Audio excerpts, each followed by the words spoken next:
আসসালামু আলাইকুম প্রিয় দর্শক, অন্য মঞ্চের আলাপ চাইতায় আপনাদের সকলকে আমন্ত্রণ জানাচ্ছি। শেখ হাসিনার রায়ের আগুনে পুড়ে মরবে এইমস। আজকে একটা বিশেষ দিন হিসেবে অনেকে গণ্য করছেন। বিশেষ করে আওয়ামী লীগের শাটডাউন কর্মসূচি চলছে, সারা দেশ কার্যত এই মুহূর্তে শাটডাউনে আছে। সারা দেশ অচল। রাজধানী ঢাকা থেকে দূরপাল্লার বাস ছাড়েনি, ঢাকার বাইরে থেকে দূরপাল্লার বাস আসেনি, এবং গতকাল আকস্মিকভাবে দক্ষিণ পশ্চিমাঞ্চলের 2 বিভাগ খুলনা বরিশাল পুরোপুরি পরিবহন ধর্মঘট ডেকেছে অন্য একটা ইস্যুতে। সবকিছু মিলে সারা বাংলাদেশ বিকল। আমরা কয়েকদিন যাবৎ শুনছি যে ককটেল বিস্ফোরণ হচ্ছে এখানে ওখানে, বাসে আগুন দেওয়া হচ্ছে। গতকালকে শুনলাম একজন উপদেষ্টা, প্রথম পাকিস্তান সফরকারী উপদেষ্টা সৈয়দা রিজওয়ানা হাসানের বাড়িতে ককটেল বিস্ফোরণ করা হয়েছে। তার আগে শুনলাম ওই উপদেষ্টা ফরিদা পারভিন, ফরহাদ মজহারের ওয়াইফ যিনি, তাদের একটা দোকান আছে মোহাম্মদপুরে, সেই দোকানে ককটেল বিস্ফোরণ হয়েছে। এনসিপির অফিসের সামনে বারে বারে ককটেল বিস্ফোরণ হচ্ছে। গ্রামীণ ব্যাংকের অফিসের সামনে, হেড অফিসের সামনে ককটেল বিস্ফোরণ হচ্ছে।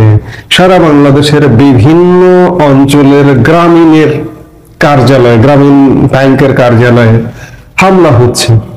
এগুলো কি?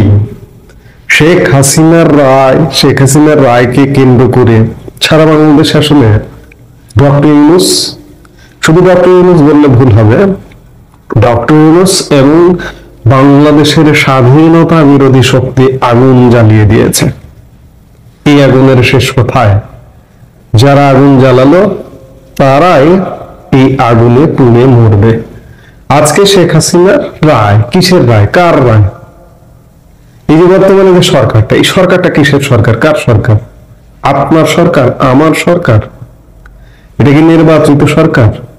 একটা সুপ্রিম কোর্টের রেফারেন্স, সেই রেফারেন্সটার সঠিক কিনা বা সেই রেফারেন্সটা ভুয়া কিনা, সেই ব্যাপারেও বিলিয়ন ডলারের কোশ্চিন আছে।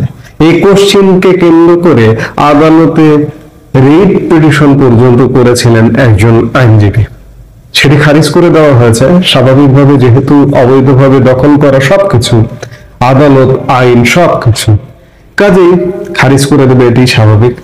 যে সরকারটি বৈধ কিনা এই প্রশ্নটা আছে, সেই সরকারের ট্রাইব্যুনাল, আন্তর্জাতিক অপরাধ ট্রাইব্যুনাল, সেটি কিভাবে বৈধ হয়? এবং সেটির জন্ম তো এই কারণে নয়, আজকে শেখ হাসিনার বিচার করা হচ্ছে। এটা 1971 সালের যুদ্ধ অপরাধী কিংবা মানবতা বিরোধী অপরাধীদের বিচার করবার জন্য এই ট্রাইব্যুনালটা। সেই ট্রাইব্যুনালটাকে নিজেদের মতো প্রতি সপ্তাহে সপ্তাহে আইন সংশোধন করে নিজেদের মতো গড়ে তুলে সেই ট্রাইব্যুনালে সাজানো গোছানো একটা রায় দেওয়া হচ্ছে। তাতে কি যায় আসে? এবং এই রায় কারা দিচ্ছে? এখানে বিচারক কারা?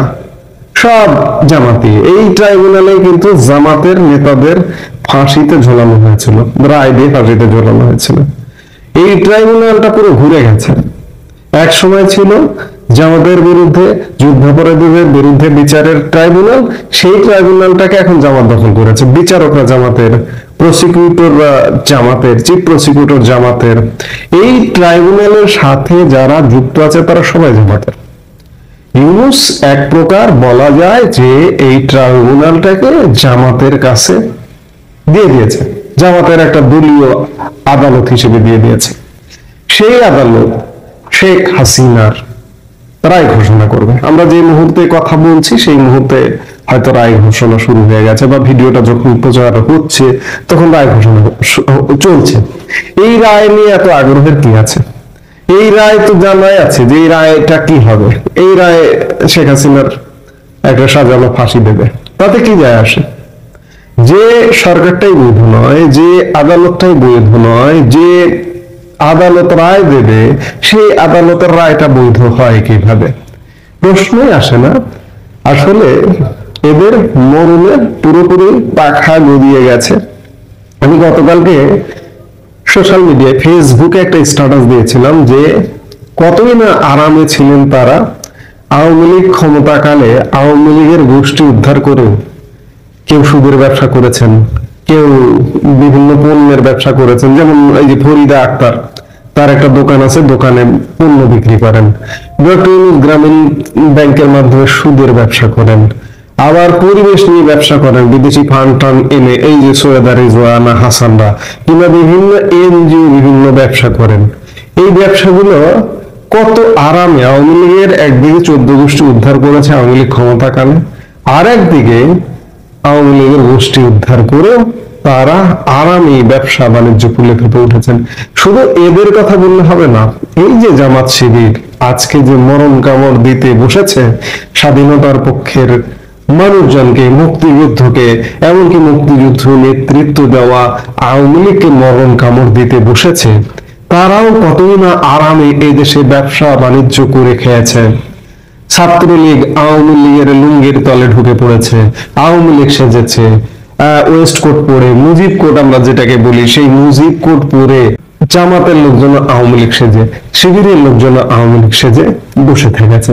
এমনকি সেই সময়ের প্রধানমন্ত্রীর গণভবন থেকে শুরু করে প্রধানমন্ত্রীর কার্যালয় পর্যন্ত সেসব জায়গাতেও এই জামাত শিবির ঢুকে বসেছিল। কতই না আরামে ছিল আসলে। এবং আরামে থেকে এই গোষ্ঠীটি ষড়যন্ত্রের জাহাজে উঠেও আওয়ামী লীগকে ষড়যন্ত্রের মাধ্যমে ফেলে দিয়ে দেশটা দখল করে ফেলেছে, এবং দখল করে আওয়ামী লীগকে জ্বালিয়ে পুড়িয়ে মারার প্রজেক্ট নিয়েছে তারা। যে আগুন জ্বালিয়েছে এই আগুনেই এই ষড়যন্ত্রীগণ পুড়ে না মরা পর্যন্ত এদের রক্ষা নেই। সার্বিক অবস্থা বিচার বিশ্লেষণ করে এটা অন্ততপক্ষে নিশ্চিত, এই যে গত কয়েকদিনের এখানে হামলা ওখানে হামলা, এদের উপরে হামলা শুরু হয়েছে। এবং এদের উপরে হামলা আসলে কে করছে? এটাকে আওয়ামী লীগ করছে এটা বলার কোনো কারণ নেই। এই দেশটাকে অস্থির করতে চায় কারা? জঙ্গিরা। অস্থির করে জঙ্গিরা এই মুহূর্তে তো উন্মুক্ত, বাংলাদেশে তো হামলা করছে, তারা ভারতে গিয়ে পর্যন্ত হামলা করছে। দেখুন না কি ঘটে। এই যে মুহূর্তে শেখ হাসিনার রায়কে নিয়ে তারা উল্লাস করবে, সেই মুহূর্তে ভারত না জঙ্গিদের সাহায্য করে ছেড়ে দেয় বাংলাদেশের। কারণ ভারতে ওই যে জঙ্গি হামলা, দিল্লি যে লালকেল্লা জঙ্গি হামলা, সেই হামলায় বাংলাদেশি অত্যন্ত জোরালো ভাবে পেয়েছে। ভারতীয় গণমাধ্যমে এটা ব্যাপকভাবে আলাপ আলোচনা ইতিমধ্যে হওয়া শুরু হয়েছে, হচ্ছে।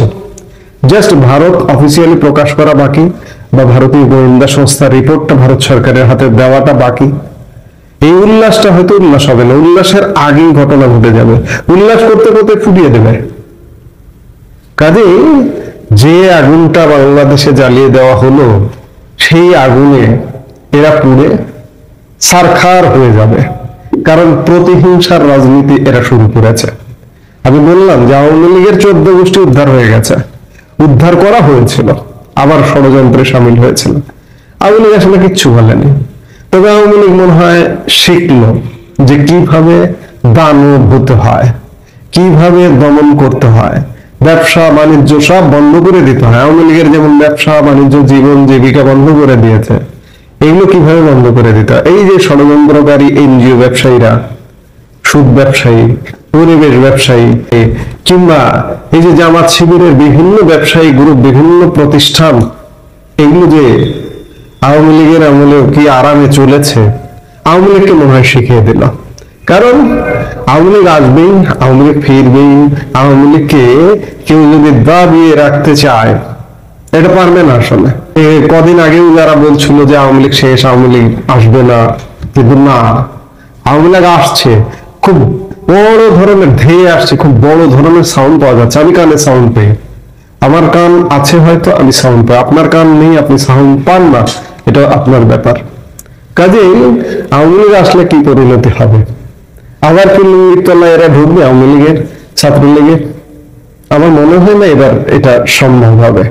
কারণ এবার এই যে গত 16 মাস যাবৎ তৃণমূলের সাধারণ মানুষ, নেতা কর্মী যেভাবে ভুগছে, কেউ যদি কোনো এমপি মন্ত্রী বা নেতার তলায় গিয়ে ঢোকে, কোনো জামাত শিবির বা এই জঙ্গিরা বা এই যে ব্যবসায়ীরা যারা দেশটাকে দখল করেছে, তারা যদি ঢুকতে চায়, তাদের মনে হয় তৃণমূলের কর্মীরাই সাইজ করে দেবে।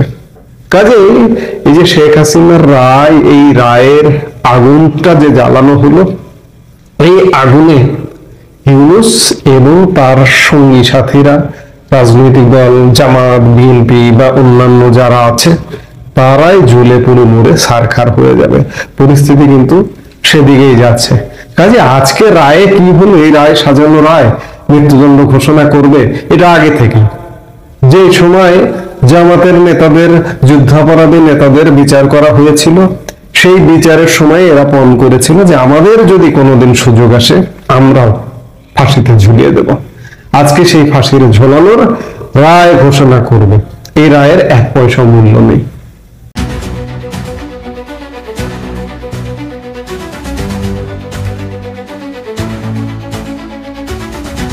বাংলাদেশের ইতিহাসে বিচার নিয়ে বিতর্ক নতুন নয়, কিন্তু এমন বিচার খুব কমই দেখা গেছে যেখানে অভিযোগ প্রক্রিয়া, আদালতের এখতিয়ার সবকিছু নিয়ে এত প্রশ্ন উঠেছে যে পুরো বিচারটিকে একটি রাজনৈতিক নাটকের মতো মনে হচ্ছে হুমায়ুন আহমেদের সেই কোথাও কেউ নাটকের দৃশ্য, বাকের ভাইকে যেরকম সাজা দেওয়া হচ্ছে সেরকম সাজা জাতিকে নাটকের মাধ্যমে দেখানো হচ্ছে। এবং এটা যে টেলিভিশনে প্রচারযোগ্য নাটক, সেটা এই বিচার এবং রায় রাষ্ট্রীয় টেলিভিশনে সরাসরি সম্প্রচারের মাধ্যমেই প্রমাণ করে দিচ্ছে সরকার। সাবেক প্রধানমন্ত্রী শেখ হাসিনার বিরুদ্ধে আন্তর্জাতিক অপরাধ ট্রাইব্যুনাল আইসিটিতে চলমান মামলাকে ঠিক এভাবেই দেখতে হচ্ছে আমাদের, কারণ এটি একটি এমন বিচার যার রায় মামলা দায়েরের আগেই ঠিক করা হয়েছে বলে প্রমাণ পাওয়া যাচ্ছে। কিন্তু বিষয়টি শুধু একটি মামলার গল্প নয়, এটি রাষ্ট্রশক্তি, আইন, রাজনৈতিক প্রতিহিংসা এবং আইনের কাঠামোকে ব্যবহার করে একটি নির্দিষ্ট লক্ষ্য অর্জনের উদ্দেশ্য নিয়ে এগোনো জুলাই সন্ত্রাসের ধারাবাহিকতা। এই বিচার বাংলাদেশের আইনি ইতিহাসে আরেকটি কলঙ্কজনক অধ্যায়ের জন্ম দিচ্ছে, কারণ আইনের অনুপস্থিতিতে বিচার পরিচালনার উদাহরণ দেশে আগে খুব কমই দেখা গেছে।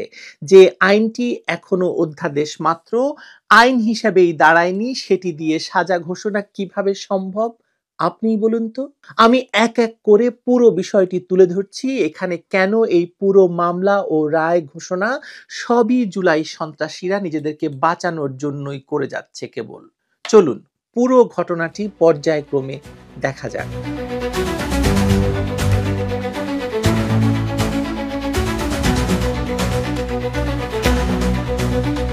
কোটা এবং মেধা মনে হতে পারে যে যারা কোটায় চাকরি করে তাদের কোনো মেধা নেই, কিন্তু আবেদন করার ক্ষেত্রে কোটা লাগে না, প্রিলিমিনারিতে কোটা লাগে না, লিখিততে কোটা লাগে না, একদম শেষ মুহূর্তে গিয়ে কোটা অ্যাপ্লাই হয়।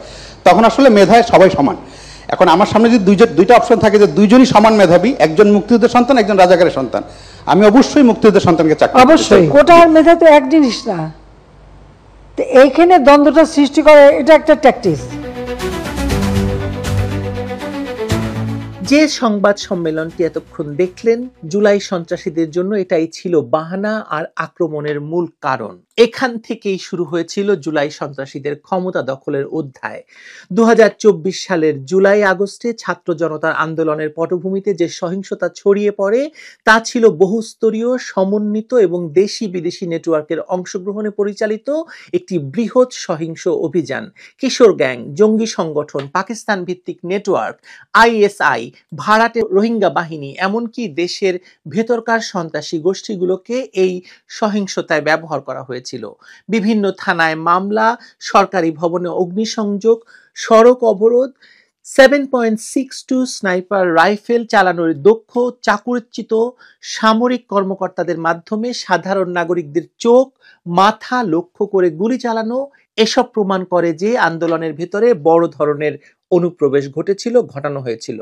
এমত অবস্থায় রাষ্ট্রের নিরাপত্তা নিশ্চিত করতে আইন শৃঙ্খলা বাহিনী তৎপর হয় এবং সংঘর্ষ পাল্টা সংঘর্ষে প্রাণহানির ঘটনা ঘটতে শুরু করে, কিন্তু সন্ত্রাসীরা নিজেরা হত্যাকাণ্ড ঘটিয়ে তার দায় পুলিশের উপর চাপায় এবং জনগণকে উস্কে দেয়। সহিংসতার মাত্রা এমন পর্যায়ে পৌঁছে গিয়েছিল যে প্রধানমন্ত্রী শেখ হাসিনার নিরাপত্তা নিশ্চিত করা সম্ভব ছিল না। সশস্ত্র বাহিনী তাকে জরুরি ভিত্তিতে ভারতে নিয়ে যেতে বাধ্য হয়েছিল এবং এর কিছুদিন পরেই সশস্ত্র বাহিনীর সহযোগিতায় ডক্টর মোহাম্মদ ইউনূসকে প্রধান করে যে অন্তর্বর্তী সরকার গঠিত হয়, সমালোচকরা সেটিকেই জুলাই অভ্যুত্থান বলে আখ্যা দিচ্ছেন, তথাকথিত জুলাই অভ্যুত্থান।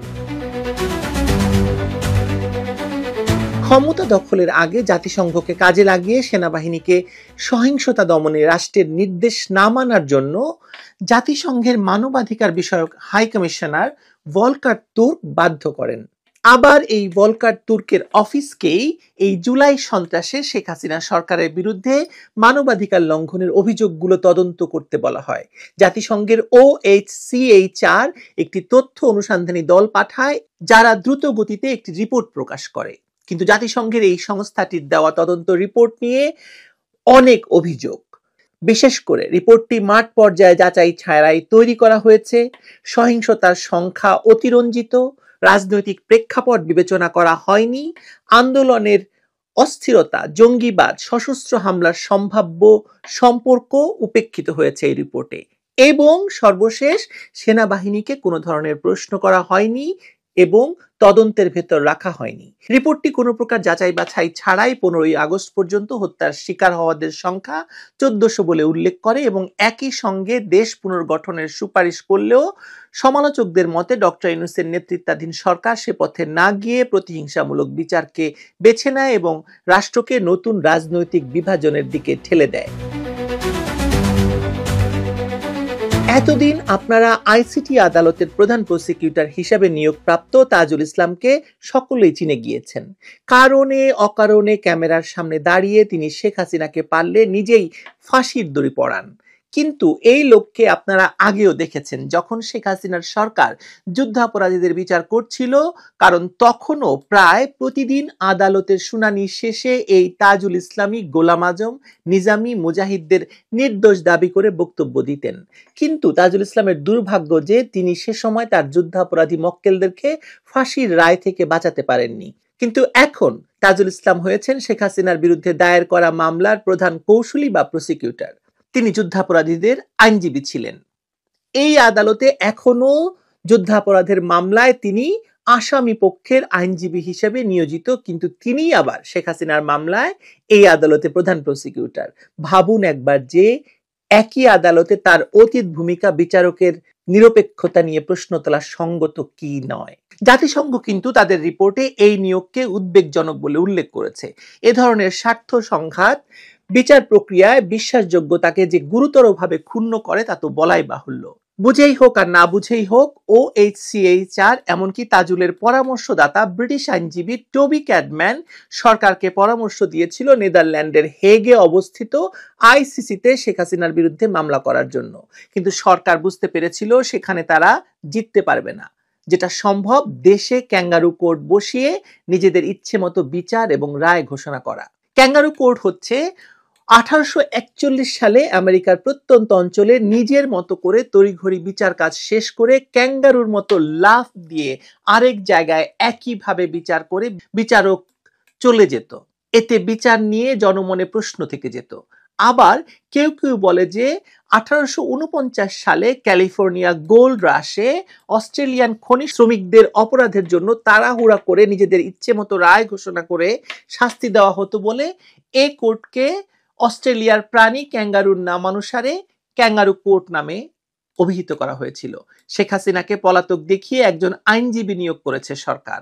অত্যন্ত হাস্যকর বিষয় এই যে এই আইনজীবী আদালতের বাইরে অপেক্ষমান সাংবাদিকদের এক প্রশ্নের জবাবে তার মক্কেল শেখ হাসিনা খালাস পাবেন বলেছিলেন বিধায় পরের দিন বিচারক তাকে যখন জিজ্ঞেস করছিলেন যে তিনি কিভাবে এ ধরনের মন্তব্য করলেন, তখন তিনি হেসে হেসে বলছিলেন যে আপনি আমাকে নিয়োগ দিয়েছেন সত্য, তারপরও কি আমি বলতে পারি যে শেখ হাসিনা দোষী, তার মৃত্যুদণ্ড হতে পারে, বা তা কি সমঝোতা হয়ে যাবে না একটা? নাটকটা চিন্তা করেন খালি। জাতিসংঘের রিপোর্টকে প্রধান প্রমাণ হিসেবে উল্লেখ করে সরকার দাবি করছে জুলাই আগস্টে 1400 জন নিহত হয়েছে। আগেও একটি ভিডিওতে এই রিপোর্ট এবং মামলা চলাকালে সরকার পক্ষের দাবি করা নিহতের সংখ্যা নিয়ে প্রশ্ন তুলে বলেছিলাম যে এই সংখ্যাটি চ্যালেঞ্জযোগ্য এবং এর মধ্যে বিস্তর অসঙ্গতি রয়েছে। শেখ হাসিনার বিরুদ্ধে সরকার পক্ষ অভিযোগ তুলেছে যে স্বয়ং OHCHR তাদের রিপোর্টে যে সে আন্দোলনে 1400 লোককে হত্যা করা হয়েছে, যদিও তাজুলের সরকারের নথিতে রয়েছে 834 জনের নাম। এই সংখ্যাও ঠিক নয়। প্রথম আলোর প্রতিবেদনে বলা হয়েছে, সরকারের তালিকায় এমন 61 জনের নাম পাওয়া গেছে যারা সে সময় সড়ক দুর্ঘটনায় বা অন্য কোনো ঘটনায় মারা গিয়েছে, আন্দোলনের কারণে নয়। তালিকায় নাম থাকা 40-50 জন জীবিত বলে জানা গেছে। যাত্রাবাড়ীতে 12ই আগস্ট ধর্ষণের অভিযোগে গণপিটুনিতে মারা যাওয়া 3 জনও ওই তালিকায় স্থান পেয়েছে। এছাড়া শেখ হাসিনার দেশ ত্যাগের পর থানা আক্রমণ করতে গিয়ে যাত্রাবাড়ী পুলিশের আত্মরক্ষার্থে গুলি চালানোয় যে 55 জন মারা যায়, সাভারের আশুলিয়াতে সমসংখ্যক এবং দেশের 450টি থানা আক্রমণ করতে গিয়ে অনেকে প্রাণ হারান, তারাও এখানে অন্তর্ভুক্ত হয়েছে। এমনকি যশোরের একটি অভিজাত হোটেল লুট করতে গিয়ে হোটেলের নিচে অবস্থানকারী সন্ত্রাসীদের লাগানো আগুনে 26 জন নিহতের তালিকাও এখানে স্থান পেয়েছে। এই আন্দোলনে দেশি বিদেশি জঙ্গিরা সক্রিয় ছিল, ভাড়াকৃত রোহিঙ্গারা সক্রিয় ছিল, পাকিস্তানের জঙ্গি সংগঠন লস্করে তাইয়্যেবা ও জামাতি দাওয়ার জঙ্গিরা এই আন্দোলনে ছিল বলে জানা গেছে। আঞ্জুমানে মফিদুল ইসলাম রায়ের বাজারের 111 জন এবং জুরাইনে যে 20 জন বেওয়ারিশ লাশ দাফন করেছে তারা আসলে কারা, যারা এখানে অন্তর্ভুক্ত? 8 থেকে 10 জনের বেশি লোক দেখা যায়নি যারা স্বজনদের খুঁজে পাচ্ছে না। এককালীন 30 লাখ টাকা অনুদান, মাসিক 20,000 টাকা ভাতা এবং অন্যান্য সুবিধা এই তথাকথিত শহীদরা পাবে বলে সরকারের ঘোষণার পরও কেন বেওয়ারিশ লাশের সন্ধানে লোক পাওয়া যাচ্ছে না? তাহলে এরাই কি রোহিঙ্গা বা পাকিস্তানের জঙ্গিরা? আর কবর থেকে লাশ তুলে ময়না তদন্ত করার জন্য হাইকোর্টের নির্দেশনা সরকার এখনো কেন বাস্তবায়ন করেনি? আন্দোলনের নেতারা লাশ কবর থেকে তুলে ময়না তদন্ত করতে বাধা দিয়েছে, কারণ তাতে তথাকথিত শহীদদের সংখ্যা কমে যাবে। তার মানে কি মামলা নাকি সার্কাস? সরকারের উপদেষ্টা ব্রিগেডিয়ার অবসরপ্রাপ্ত সাখাওয়াত হোসেন আহত আনসারদের হাসপাতালে দেখার পর বলেছিলেন তাদেরকে 7.62 বোরের রাইফেল দিয়ে গুলি করা হয়েছে এবং আন্দোলনকারীরা বেসামরিক পোশাকে ছিল। এই কথা বলার পর আন্দোলনকারী ছাত্রদের দাবির মুখে তাকে স্বরাষ্ট্র থেকে সরিয়ে কম গুরুত্বপূর্ণ মন্ত্রণালয় দেওয়া হয়েছিল। তিনি এবছর আবারও এর তদন্ত দাবি করেন। সামরিক বাহিনীর লোক বিধায় এখনো উপদেষ্টা পরিষদ থেকে তাকে বাদ দেওয়া হয়নি। এ কারণে সরকারের আরেক উপদেষ্টা আসিফ মাহমুদ সজীব ভুইয়া এক টিভি সাক্ষাৎকারে বলেছেন, তারা যদি আন্দোলনে ব্যর্থ হতো তাহলে সশস্ত্র সংগ্রামের ডাক দিত। তাহলে বোঝা যাচ্ছে যে তাদের কাছে প্রচুর অস্ত্রশস্ত্র মজুদ ছিল এবং তা দিয়ে মানুষকে হত্যা করে সরকারি বাহিনীর নামে চালিয়ে দিয়েছে। এই আন্দোলনে আইন শৃঙ্খলা রক্ষাকারী বাহিনীগুলি গুলি চালিয়েছে। বাধ্য হয়ে আইন মেনে ছাত্রদের আন্দোলনে জঙ্গিদের অনুপ্রবেশ পরিস্থিতিকে এমন পর্যায়ে নিয়ে যাওয়া হয়েছিল যাতে আইন শৃঙ্খলা রক্ষাকারী বাহিনী জনগণের জানমাল এবং সরকারি সম্পত্তি রক্ষার্থে এবং জনজীবন সচল রাখতে মারণাস্ত্র ব্যবহার করতে বাধ্য হয়। OHCHR এর রিপোর্টের অনুচ্ছেদের 98 নম্বর অনুচ্ছেদে 99 নম্বর, 111, 300 এবং 314-তে এই বিষয়ে আইনের কথা স্বীকার করা হয়েছে। সরকার প্রধানের বিশেষ কোনো নির্দেশ এই পরিস্থিতিতে প্রযোজ্য নয়। পুলিশ আইনে সুস্পষ্টভাবে বলা আছে সে কথা। তাছাড়া অনুচ্ছেদ নাম্বার 286-তে উল্লেখ আছে যে প্রধানমন্ত্রী ঊর্ধ্বতন কর্মকর্তাদেরকে বল প্রয়োগ সীমিত করার এবং আইনের মধ্যে রাখার নির্দেশ দিয়েছিলেন। আদালতে শেখ হাসিনার কর্মকর্তা ও নেতাদের সাথে যে কথোপকথন শোনানো হয়েছে তা আর্টিফিশিয়াল ইন্টেলিজেন্স দিয়ে তৈরি করা। শেখ হাসিনা এই ধরনের কোনো নির্দেশ দেননি বলে জানিয়েছেন। সম্প্রতি প্রকাশিত সাক্ষাৎকারগুলোই তার প্রমাণ। আবু সাইদ হত্যাকাণ্ড যে পুলিশের গুলিতে হয়নি তার বলার অপেক্ষা রাখে না। ময়না তদন্তকারী চিকিৎসক 5টি পোস্টমর্টেম এর মধ্যে যেটাকে সঠিক বলেছে সেই রিপোর্টে মৃত্যুর কারণ হিসেবে অতিরিক্ত রক্তক্ষরণ এবং গানশট বলা হলেও মাথার পেছনে একটা বড় আয়তনের স্কাল্প ইনজুরি ও পেটের ভেতর নাড়ি ভুঁড়ি ছিন্ন বিচ্ছিন্ন হওয়ার কথা লেখা আছে। আবু সাইদের বাবা আদালতে সাক্ষ্য দিতে গিয়েও মাথার পেছনের ক্ষত থেকে রক্তক্ষরণ দেখতে পেয়েছেন বলে উল্লেখ করেছেন, যা কোনো অবস্থাতেই পুলিশের গুলি হতে পারে না। তাকে হাসপাতালে নিয়ে যাওয়া হয় আঘাতপ্রাপ্ত হওয়ার 4-5 ঘন্টা পরে। সবকিছু বিবেচনায় বলা যায় আবু সাইদকে তার সঙ্গীরাই মেরে লাশ বানিয়ে আন্দোলনকে বেগবান করতে চেয়েছিল। মীর মুগ্ধ বা চট্টগ্রামের তরুয়াকেও পুলিশ মারেনি। আন্দোলনকারীদের ভেতরে থাকা জঙ্গিরা স্নাইপার রাইফেল দিয়ে মেরেছে। প্রধান প্রসিকিউটর আদালতে সাক্ষীদের দিয়ে বলিয়েছেন যে শেখ হাসিনা হাসপাতালে আহত রোগীদের দেখতে গিয়ে ডাক্তারদের নির্দেশ দিয়েছিলেন নো ট্রিটমেন্ট নো রিলিজ। এটা যে কত বড় হাস্যকর বিষয় তা হাসপাতালে দেওয়া বক্তব্যে ফুটে উঠেছে। কিছুদিন আগে চিফ প্রসিকিউটর তাজুল ইসলাম বলেছেন তার উপর বেশি চাপ দিয়ে লাভ নেই, তিনি তাড়াতাড়ি বিচার শেষ করার সর্বোচ্চ চেষ্টা চালাচ্ছেন। এরপরও কি বুঝতে বাকি আছে যে কি ধরনের ক্যাঙ্গারু কোর্টে দিয়ে শেখ হাসিনাকে ফাঁসিতে ঝুলানোর চেষ্টা করা হচ্ছে?